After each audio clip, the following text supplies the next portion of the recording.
ప్రపంచంలో అత్యంత సంపన్నుడు ఎవరంటే అప్పట్లో బిల్ గేట్స్, ఇప్పుడు ఎలన్ మస్క్ అని చెప్తాం. అయితే వారితో పాటు చాలా మంది సంపన్నులు ఉన్నారు. కానీ ఎవరి దగ్గర కూడా 1 ట్రిలియన్ సంపద లేదు, అంటే $1,00,00,000. ఇండియన్ కరెన్సీలో చెప్పాలంటే 83 లక్షల కోట్లు ఎవరి దగ్గర కూడా ఇంతవరకు లేవు. కానీ 2027 కల్లా టెస్లా అధినేత ఎలన్ మస్క్ ఆ మార్క్ను అందుకుంటారని ఇన్ఫార్మా కనెక్ట్ అకాడమీ ఓ నివేదికలో చెప్పింది.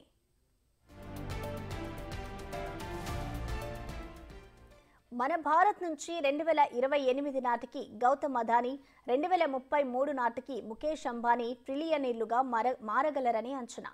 ఫ్యూచర్లో Jensen Huang, Prajogo Pangestu, Bernard Arnault, Mark Zuckerberg కూడా ట్రిలియనీర్లు అవుతారని ఓ లెక్క. వ్యక్తిగతంగా కాకుండా 7 కంపెనీలు మాత్రం ప్రస్తుతం $1,00,00,000 కోట్ల పైగా నికర విలువ కలిగి ఉన్నాయి. ఇక ఆ స్థాయికి చేరే అవకాశం భారతీయ కంపెనీల్లో రిలయన్స్ ఇండస్ట్రీకే ఉందని ఈ నివేదిక చెప్పింది.